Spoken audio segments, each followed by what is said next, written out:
Hello students, मैं हूं Shubham Goswami and welcome back to another important video. Student, अगर आप 12th में हैं और आपको बोर्ड एग्जाम देना है तो मैं आपके लिए लेकर आया हूं एक बहुत ही इंपॉर्टेंट वीडियो।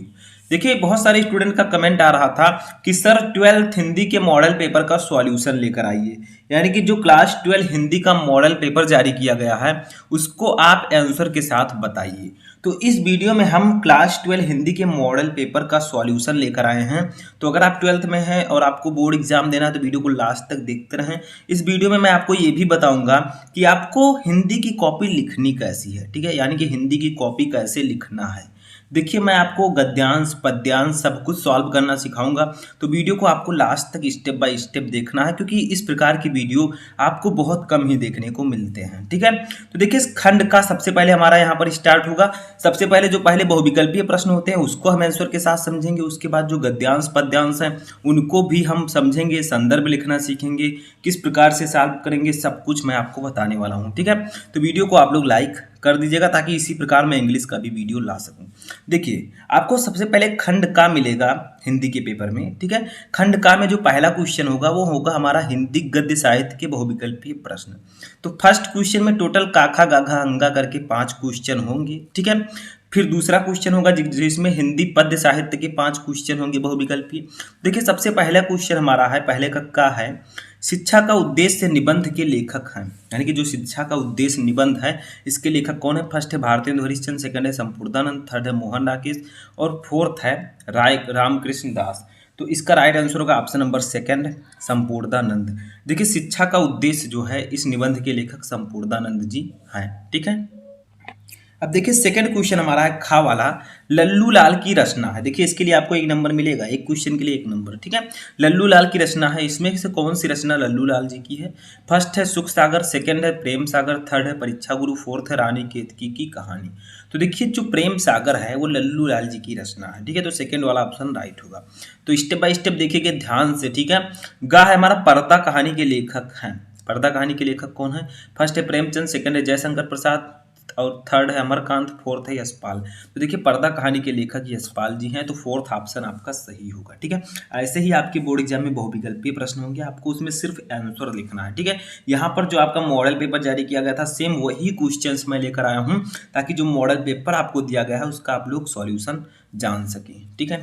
नेक्स्ट क्वेश्चन देखते हैं। तो देखिए, इसका घा वाला क्वेश्चन है आवारा मसीहा के रचनाकार हैं। आवारा मसीहा के रचनाकार कौन है।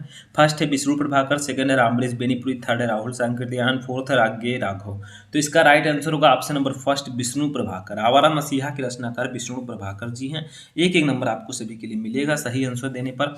नेक्स्ट क्वेश्चन हमारा है बाणभट्ट की आत्मकथा के लेखक हैं। अंगा क्वेश्चन है, बाणभट्ट की आत्मकथा के लेखक कौन है। फर्स्ट है महावीर प्रसाद द्विवेदी, सेकंड है सरदार पूर्ण सिंह, थर्ड है वासुदेव शरण गुराल, फोर्थ है हजारी प्रसाद द्विवेदी। तो बाणभट्ट की आत्मकथा जो है इसके लेखक हजारी प्रसाद द्विवेदी जी हैं।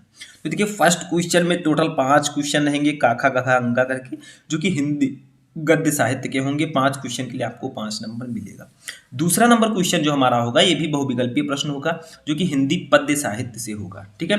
देखिए, कामायनी किस युग की रचना है। जो कामायनी है वो किस युग की रचना है। फर्स्ट है द्विवेदी युग, सेकंड है छायावादी युग, थर्ड है भारतेंदु युग, फोर्थ है प्रगतिवाद युग। तो देखिए, कामायनी जो है वो छायावादी युग की रचना है, ठीक है। किसकी रचना है। जयशंकर प्रसाद जी की एक बहुत ही फेमस रचना है, ठीक है। तो छायावादी युग की रचना है। नेक्स्ट हमारा है निम्नलिखित कवियों में से कौन प्रगतिवादी युग का है। इनमें से कौन सा कवि प्रगतिवादी युग का है। फर्स्ट है अग्रदास, सेकंड है तुलसीदास, थर्ड है नंददास, फोर्थ है रामधारी सिंह दिनकर। तो देखिए, जो अग्रदास जी हैं ये प्रगतिवादी युग के कवि हैं, ठीक है। नेक्स्ट क्वेश्चन हमारा तार सप्तक का प्रकाशन वर्ष है, यानी कि तार सप्तक का प्रकाशन कब हुआ। फर्स्ट है 1941 ईस्वी, सेकंड है 1943 ईस्वी, थर्ड है 1954 ईस्वी, फोर्थ है 1947 ईस्वी। तो देखिए, तार सप्तक जो है इसका प्रकाशन 1943 ईस्वी को हुआ था। इसको आप याद कैसे रख सकते हैं मैं आपको पहले भी बता चुका हूँ। देखिए, तार सप्तक में आगे तार है, ठीक है। 43 में भी ता हो रहा है, 43 तावरा, तार सप्तक में भी तावरा। तो ऐसे आप लोग याद कर सकते हैं इसके डेट को, ठीक है। नेक्स्ट हमारा है द्विवेदी युग की रचना नहीं है। इनमें से कौन सी रचना है जो द्विवेदी युग में नहीं लिखी गई। फर्स्ट है प्रिय प्रवास, सेकंड है साकेत, थर्ड है भारत भारती, फोर्थ है कामायनी। तो इसका राइट आंसर होगा option number fourth, Kamayani. Kamayani जो है ये द्विवेदी युग की रचना नहीं है, क्योंकि ये छायावादी युग की रचना है, मैंने अभी आपको ऊपर बताया, ठीक है। लास्ट क्वेश्चन हमारा बहुविकल्पीय दूसरे क्वेश्चन का। तो देखिए हमारा अंगा नंबर क्वेश्चन है, निम्नलिखित में से कौन सी कृत महाकाव्य नहीं है।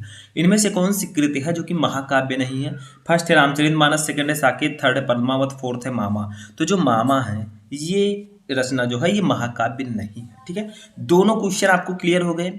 10 क्वेश्चन पूछे जाएंगे बहुविकल्पीय हिंदी साहित्य से, 5 हिंदी गद्य साहित्य और 5 हिंदी पद्य साहित्य से। ठीक है, तीसरा क्वेश्चन जो हमारा होगा वो होगा गद्यांश। ठीक है, देखिए दिए गए गद्यांश पर आधारित निम्नलिखित प्रश्नों का उत्तर दीजिए। यानी कि आपको एक गद्यांश दिया जाएगा, जैसे मैंने यहाँ पर लिखा है गद्यांश को, देखिए ये है आपका गद्यांश। धरती माता की कोख में जो अमूल्य निधियां भरी हैं, जिनके कारण वह वसुंधरा कहलाती है, उससे कौन परिचित न होना चाहेगा। लाखों करोड़ों वर्षों से अनेक प्रकार की धातुओं को पृथ्वी को पीस पीस कर अगणित प्रकार की मिट्टियों से पृथ्वी की देह को सजाया है। ठीक है, अब ये क्वेश्चन मोस्ट इंपॉर्टेंट है। ठीक है, अब ये क्वेश्चन आपके बोर्ड एग्जाम में कितने नंबर का पूछा जाएगा, तो ये क्वेश्चन आपके बोर्ड एग्जाम में 10 नंबर का पूछा जाएगा। ठीक है, इसमें आपको करना क्या है, जैसे आपने एक गद्यांश पढ़ा, ठीक है, तो आपको दिए गए गद्यांश पर आधारित इसके नीचे 5 क्वेश्चन रहेंगे, उन 5 क्वेश्चन का आंसर देना है। देखिए 5 क्वेश्चन, फर्स्ट है उपयुक्त गद्यांश का संदर्भ लिखिए, यानी कि सबसे पहले आपको इस गद्यांश का संदर्भ लिखना है, 2 नंबर आपको इसके लिए मिलेगा।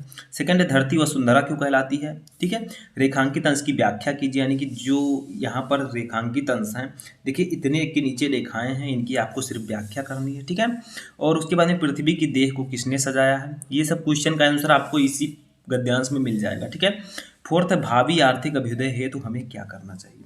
तो सबसे पहले हम सॉल्व करेंगे इसको। ठीक है, पहले आपको करना क्या है, इसको सॉल्व करने से पहले देखिए, सबसे पहले आप एक काम कीजिए, जो संकेत एक डाल दीजिए, जैसे देखिए यहाँ पर धरती माता, ठीक है, ये ले लीजिए, और लास्ट में है आवश्यक है, इस सॉरी हाँ आवश्यक है। ठीक है, ये ले लीजिए, इतना आपको पहले ऐसे डाल देना है। ठीक है, तो हम यहाँ पर जब सॉल्व करेंगे तो सबसे पहले लिखेंगे धरती माता, ये संकेत है। ठीक है, धरती माता, ठीक है, धा थोड़ा अच्छे से बना देता हूँ, तो धरती माता, फिर डॉट डॉट कर देना है, ताकि ये हम करते क्यों हैं, ताकि एग्जामिनर को ये पता चल सके कि हमने इसी पैसेज को सॉल्व किया है। लास्ट में है आवश्यक है, आवश्यक है। ठीक है, अब आपको पता ही है कि आपके बोर्ड एग्जाम में 2 गद्यांश रहते हैं, आपको एक ही करना होता है, तो हम इसीलिए इसको लिखते हैं। ठीक है, अब हम क्या करेंगे, एक एक क्वेश्चन का आंसर देंगे। सबसे पहले हम देंगे उपयुक्त गद्यांश का संदर्भ लिखिए, तो सबसे पहले हम हेडिंग डालेंगे संदर्भ। ठीक है, फर्स्ट क्वेश्चन हमारा है संदर्भ। अब यहाँ पर हम 2 नंबर क्लियर करने जा रहे हैं, पूरा संदर्भ लिख देंगे, 2 नंबर हमारा क्लियर हो जाएगा। ठीक है, संदर्भ में हम क्या लिखेंगे, संदर्भ लिखना मैं आपको ऑलरेडी बता चुका हूँ। तो जो ये हमारा गद्यांश है, जो गद्यांश मैंने इसमें आपके जो मॉडल पेपर है उसमें है, ये गद्यांश देखिए किस चैप्टर का है, ये है राष्ट्र के स्वरूप चैप्टर का, राष्ट्र का स्वरूप। ठीक है, इसके लेखक है डॉक्टर वासुदेव शरण अग्रवाल। तो हम संदर्भ में यही लिखेंगे, देखिए लिखेंगे प्रस्तुत गद्यांश, प्रस्तुत गद्यांश हमारी पाठ्य पुस्तक के, हमारी पाठ्य पुस्तक के गद्य भाग, देखिए किस भाग का है, ये गद्य भाग है, तो हम लिखेंगे गद्य भाग। ठीक है, गद्य भाग में संकलित, में संकलित एवं भारतीय संस्कृति एवं भारतीय संस्कृति के अध्येता, के अध्येता। अब आपको लिखना है लेखक का नाम, तो लेखक कौन है, लेखक है डॉक्टर वासुदेव शरण अग्रवाल, वासुदेव शरण अग्रवाल। ठीक है, द्वारा लिखित, द्वारा लिखित आपको और राइटिंग से लिखना है, मुझसे भी अच्छी आपको लिखना है। ठीक है, लिखित। अब आपको लिखना है चैप्टर का नाम, तो चैप्टर का नाम जो है वो है राष्ट्र का स्वरूप, राष्ट्र का स्वरूप। ठीक है, इसको इन्वर्टेड कामा के अंदर लिखना है। ठीक है, राष्ट्र का स्वरूप शीर्षक निबंध से, निबंध से अवतरित है, अवतरित है। ठीक है। तो सबसे पहले आपको संदर्भ लिखना है। संदर्भ में दो चीजें आपको लिखनी है, एक पाठ का नाम और एक लेखक का नाम। तो देखिए, प्रस्तुत गद्यांश हमारी पाठ्य पुस्तक के गद्य भाग में संकलित एवं भारतीय संस्कृति के अध्येता डॉक्टर वासुदेव शरण अग्रवाल द्वारा लिखित राष्ट्र का स्वरूप शीर्षक निबंध से अवतरित है। अब देखिए, हमने पहले क्वेश्चन का आंसर दे दिया। जो हमारा पहला क्वेश्चन था, उपरोक्त गद्यांश का संदर्भ लिखिए, इसका क्वेश्चन का आंसर दे दिया, 2 नंबर क्लियर। दूसरा, धरती वसुंधरा क्यों कहलाती है? तो देखिए, यहाँ पर लिखा है, धरती माता की कोख में जो अमूल्य निधियां भरी हैं, जिनके कारण वह वसुंधरा कहलाती है। तो देखिए, धरती वसुंधरा क्यों कहलाती है? धरती वसुंधरा इसलिए कहलाती है क्योंकि धरती में विभिन्न प्रकार की मूल्यवान निधियां भरी हुई हैं। ठीक है, तो यही हम यहाँ पर लिख देंगे। तो सेकंड क्वेश्चन अब हम लिखेंगे, इसका आंसर लिखेंगे। देखिए, हम लिखेंगे धरती वसुंधरा, धरती वसुंधरा इसलिए कहलाती है, इसलिए कहलाती है क्योंकि धरती में, क्योंकि धरती में विभिन्न प्रकार की, यानी कि कई प्रकार की, ठीक है, विभिन्न प्रकार की मूल्यवान निधियां, मूल्यवान निधियां, ठीक है। मूल्यवान निधियां का मतलब मूल्यवान वस्तुएं। निधियां लिखने के बाद आपको ब्रेकर में लिख देना है वस्तुएं, ठीक है। वस्तुएं भरी हुई हैं, भरी हुई हैं, ठीक है। तो धरती वसुंधरा क्यों कहलाती है? धरती वसुंधरा इसलिए कहलाती है क्योंकि धरती में विभिन्न प्रकार की मूल्यवान निधियां भरी हुई हैं, ठीक है। तो ये आपका आंसर हो जाएगा। बस इतने लिखने के बाद आपका 2 नंबर बिल्कुल पक्का हो जाएगा। तो यहाँ पर 2 नंबर और भी हमारा क्लियर होगा। बात आती है रेखांकित अंश की व्याख्या कीजिए। तीसरा क्वेश्चन है, रेखांकित अंश की व्याख्या कीजिए। तो देखिए, यहाँ पर जितने के नीचे रेखाएं हैं उन्हीं की आपको व्याख्या करनी है, यानी कि कितने का? धरती माता की कोख में जो अमूल्य निधियां भरी हैं, जिनके कारण वह वसुंधरा कहलाती है, उससे कौन परिचित ना होना चाहेगा? इतना ही सिर्फ आपको व्याख्या करना है। तो हमने यहाँ पर व्याख्या लिख रखा है, देखिए क्या है। विद्वान लेखक ने कहा है, यानी कि जो लेखक है हमारे वासुदेव शरण अग्रवाल जी, उन्होंने कहा है कि धरती माता की कोख में अमूल्य रत्न भरे पड़े हैं। इन्हीं रत्नों के कारण पृथ्वी का नाम वसुंधरा, वसुंधरा का अर्थ क्या होता है? वसु, यानी कि रत्नों को धारण करने वाली, ठीक है। बहुत सारे रत्न इसके अंदर भरे पड़े हैं, तो वसुंधरा भी है। यानी कि जो हमारी पृथ्वी है, जो हमारी धरती है, उसकी कोख में बहुत सारी अमूल्य निधियां भरी हुई हैं। इन्हीं रत्नों के कारण पृथ्वी का नाम वसुंधरा पड़ गया, ठीक है। अगर चाहें तो आप लोग कुछ और भी लिख सकते हैं आगे, ठीक है। यानी कि बहुमूल्य रत्न, धातुएं व खनिज पदार्थ, अन्न, फल, जल और असंख्य प्रकार के अनमोल वस्तुएं, सब कुछ हमारी धरती के अंदर भरी हुई है, ठीक है। तो ये सब आप लोग रेखांकित अंश की व्याख्या में आपको लिखना है, ठीक है। तो यहाँ पर भी हमारा 2 नंबर क्लियर होता है, यानी कि तीसरा क्वेश्चन का आंसर देने के बाद भी हमारा 2 नंबर क्लियर। अगला क्वेश्चन है, पृथ्वी की देह को किसने सजाया है? ठीक है, यानी कि जो पृथ्वी की देह है उसको किसने सजाया? तो यहाँ पर आंसर मिल जाएगा, लाखों करोड़ों वर्षों से अनेक प्रकार की धातुओं को पृथ्वी से पीस कर अगणित प्रकार की मिट्टियों से पृथ्वी की देह को सजाया गया है। तो हम लिखेंगे इसका आंसर, ठीक है। तो देखिए, हम इसका आंसर लिखेंगे कि पृथ्वी की देह को, पृथ्वी की देह को इस पर दिन रात, इस पर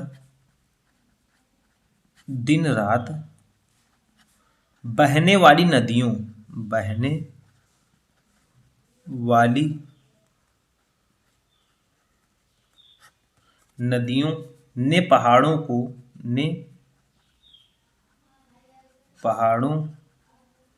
को पीस कर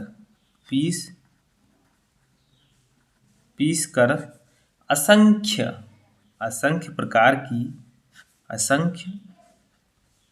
प्रकार की मिट्टियों से सजाया है, ठीक है।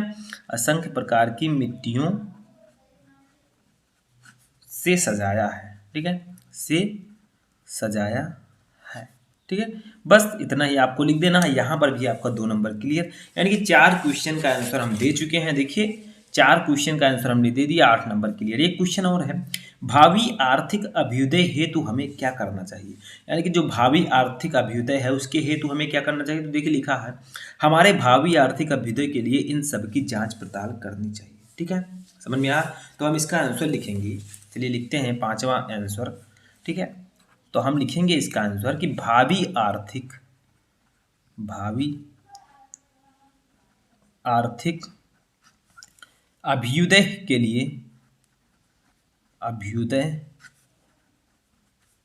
लिए हमें इन सब की जांच करनी चाहिए। इन सब की जांच पड़ताल करना चाहिए। ठीक है, करना चाहिए। तो ये आंसर हो जाएगा। ठीक है, अब यहाँ पर हमने पांचों क्वेश्चन का आंसर दे दिया और हमारा ये गद्यांश सॉल्व भी हो चुका है। जो हमारा ये गद्यांश था इसके नीचे 5 क्वेश्चन थे, पांचों क्वेश्चन का आंसर हमने लिखा। आपको इसी प्रकार से बोर्ड एग्जाम में सॉल्व करना है। ठीक है, समझ में आया। अब हम देखेंगे अपना चौथा क्वेश्चन, जो हमारे मॉडल पेपर में चौथा क्वेश्चन है वो क्या है। तो देखिए चौथा क्वेश्चन है हमारा पद्यांश, यानी कि अभी तक हमने गद्यांश सॉल्व करना सीखा। अब हम सीखेंगे कि पद्यांश कैसे सॉल्व करते हैं। देखिए, दिए गए पद्यांश पर आधारित निम्नलिखित प्रश्नों के उत्तर दीजिए। अब यहाँ पर एक पद्यांश दिया गया है जो कि आपके पवन दूतिका चैप्टर से है। ठीक है, देखिए क्या है। लज्जाशील पथिक महिला जो कहीं दृष्टि आवी, होने देना विकृत वसना को ना तू सुंदरी को, जो थोड़ी सी श्रमिक वह हो गोद ले श्रांति खोना, होठों की औ कमल मुख की म्लानताएं मिटाना, कोई क्लांता कृषक ललना खेत में जो दिखावे, जाता कोई जलद यद हो तो व्योम में उसेला, धीरे धीरे परस उसकी क्लांतियों को मिटाना, छाया द्वारा सुखित करना तप्त भूतांगना को। ठीक है, ये आपका एक पद्यांश है। इसके नीचे भी 5 क्वेश्चन हैं इसी पद्यांश से रिलेटेड, जिसका आंसर हमें देना है। थोड़ा सा हिंदी समझते हैं इसका। देखिए, लज्जाशील पथिक महिला जो कहीं दृष्टि आवे।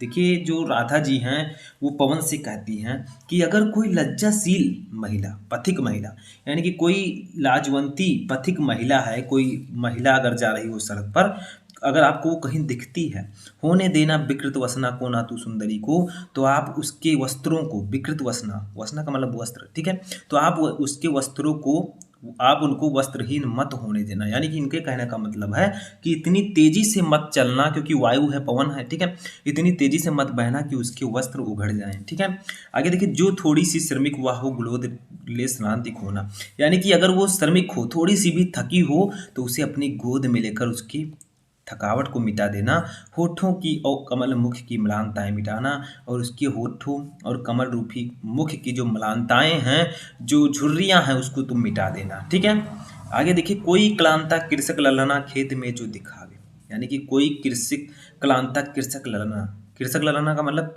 किसान की स्त्री। तो अगर तुम्हें कोई खेत में किसान की स्त्री दिखती है, जाता कोई जलद यदि हो तो व्योम में उसे ला, अगर कोई बादल जा रहा हो तो उसे उसके ऊपर लाना। ठीक है, यानी कि उसकी छाया से उसे प्रफुल्लित करना, धीरे धीरे परस उसकी क्लांतियों को मिटाना, धीरे धीरे उसकी थकावट को मिटाना। ठीक है, छाया द्वारा सुखित करना तप्त भूतांगना को, और उस स्त्री को तुम छाया द्वारा सुखित कर देना। ठीक है, छाया द्वारा उसे उसकी थकावट मिटा देना। अब इसके नीचे भी 5 क्वेश्चन है। फर्स्ट है उपयुक्त पद्यांश का संदर्भ लिखिए। ठीक है, सेकंड है रेखांकित अंश की व्याख्या कीजिए। थर्ड है राधा लज्जाशील पथिक महिला के विषय में क्या कहना चाहती हैं। फोर्थ है होठों की और कमल मुख में कौन सा अलंकार है।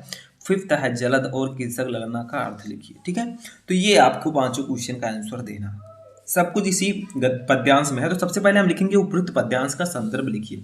तो उसी तरह हम करेंगे, देखिए, लज्जाशील लिख देंगे और लास्ट में जो भूतांगना को है इसको लिख देंगे, जिससे एग्जामिनर को पता चल सके कि हमने इसी पद्यांश को सॉल्व किया है। तो हम लिखेंगे लज्जाशील, लज्जाशील, ठीक है, फिर हम डॉट डॉट ऐसे ऐसे करेंगे, फिर लिखेंगे भूतांगना को। ठीक है, भूतांगना को। ठीक है, समझ में आया। अब हम लोग लिखेंगे संदर्भ, क्योंकि पहला क्वेश्चन देखिए आपके सामने है कि उपयुक्त पद्यांश का संदर्भ लिखिए 2 नंबर के लिए। ये भी 10 नंबर का आपके बोर्ड एग्जाम में पद्यांश आता है। तो हम सबसे पहले यहाँ पर एक छोटा सा हेडिंग डालेंगे, संदर्भ।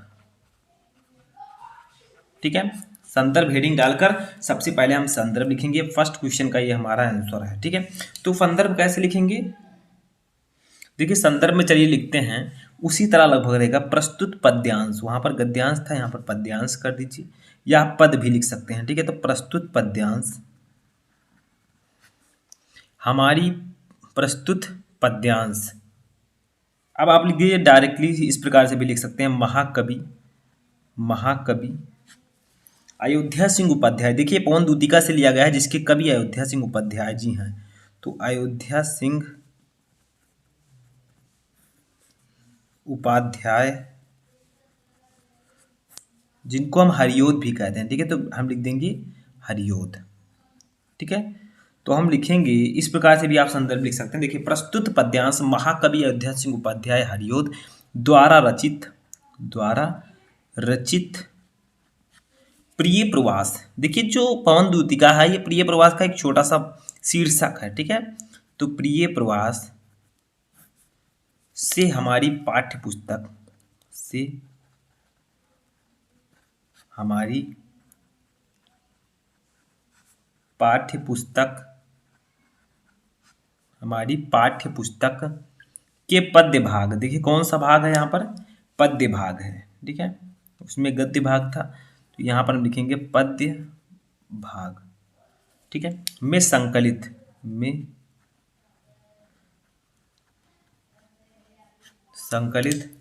पवन दूतिका, अब जो पवन दूतिका है यही आपके चैप्टर का नाम है, ठीक है, शीर्षक। तो पवन दूतिका शीर्षक काव्यांश से अवतरित है,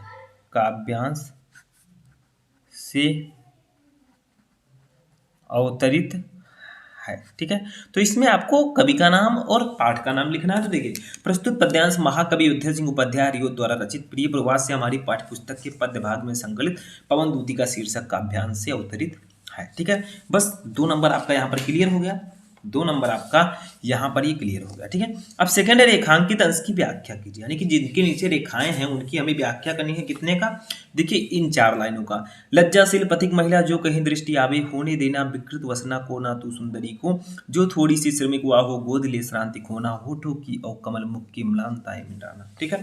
तो देखिए इसको समझते हैं। तो रेखांकित अंश की व्याख्या मैं ऑलरेडी लिख चुका हूँ, क्योंकि बड़ा है, लिखता तो ज्यादा समय लग जाता, ठीक है। तो देखिए, कहती हैं राधा जी पवन से, हे पवन, यदि तुझे मार्ग में कोई लाजवंती स्त्री दिखाई पड़े तो इतने वेग से ना बहना कि उसके वस्त्र उड़कर अस्त व्यस्त हो जाए, यानी कि इतने तेजी से मत चलना कि उसके वस्त्र जो है वो अस्त व्यस्त हो जाए और उसका शरीर उघड़ जाए, ठीक है।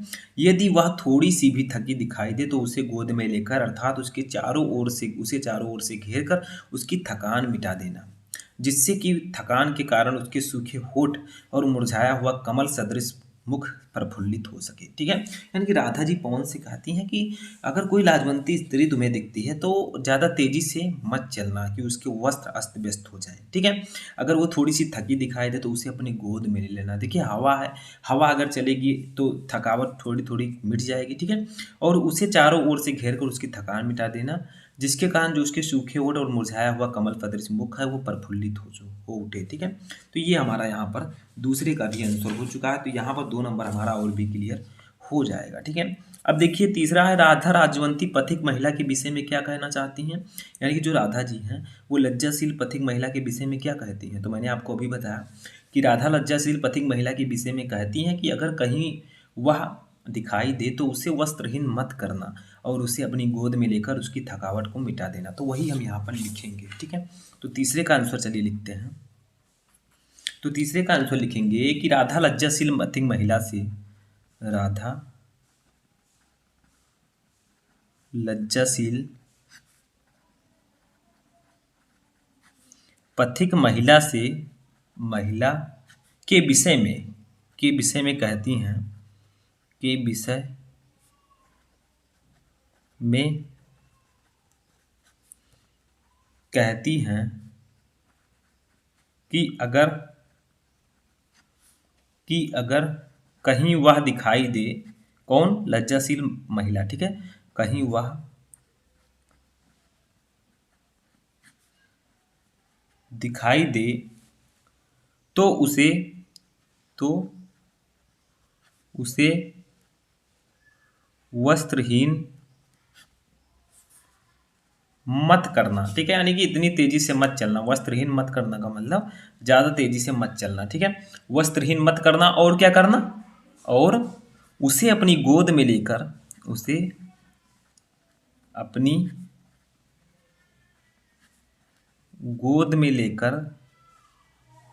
उसकी थकावट उसकी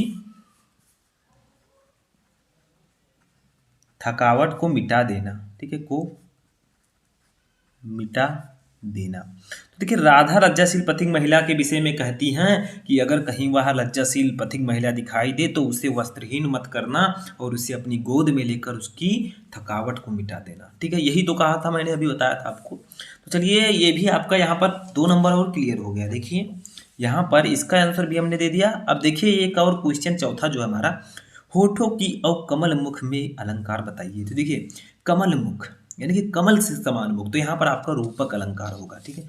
तो हम यहाँ पर लिखेंगे इसका आंसर। तो देखिए चौथे का आंसर हम लिख देंगे रूपक अलंकार, ठीक है, रूपक अलंकार, ठीक है। तो होठों की और कमल मुख में रूपक अलंकार होगा, ठीक है। अब देखिए पांचवे का हम आंसर ऐसे डायरेक्टली आप लिख सकते हैं। पांचवे का अब हम आंसर देखें, यहाँ पर हमारा 2 नंबर यहाँ पर भी क्लियर हो जाता है, ठीक है। यहाँ पर होठों की और कमल मुख में कौन सा अलंकार, रूपक अलंकार। पांचवा जलद और कृषक ललना का अर्थ बताइए। तो देखिए जलद का अर्थ होता है बादल, कृषक ललना का अर्थ होता है कृषक की स्त्री यानी कि किसान की स्त्री। तो हम लिखेंगे जलद का अर्थ, जलद का अर्थ बादल, ठीक है, बादल तथा कृषक ललना, कृषक ललना का अर्थ किसान की स्त्री, किसान की स्त्री है, ठीक है। तो जलद का अर्थ बादल तथा कृषक ललना का अर्थ किसान की स्त्री होगा, ठीक है। तो यहाँ पर आपका 5 क्वेश्चन का आंसर हमने दे दिया, 5 क्वेश्चन का, तो 10 नंबर आपका क्लियर, ठीक है। तो इस प्रकार से आपको हिंदी का पद्यांश सॉल्व करना, संदर्भ कैसे लिखना है, किस प्रकार से आपको सॉल्व करना है, सब कुछ मैं आपको ऑलरेडी बता चुका हूँ। तो आज हम यहाँ तक मॉडल पेपर हमने सॉल्व किया, यानी कि 4 क्वेश्चन हमने इस वीडियो में सॉल्व किया। आगे के जो क्वेश्चन है वो भी मैं जल्द लेकर आऊँगा। अगर आप लोगों का कमेंट आएगा, अगर आप लोग चाहते हैं कि पूरा मॉडल पेपर मैं एक वीडियो में सॉल्व कराऊँ और बोर्ड एग्जाम की कॉपी में, तो आप लोग कमेंट कीजिए, इस वीडियो को ज़्यादा से ज़्यादा लाइक कीजिए। जितना अच्छा इस पर लाइक आएगा उतनी जल्दी मैं आपको इंपॉर्टेंट वीडियोज़ प्रोवाइड करवाऊँगा।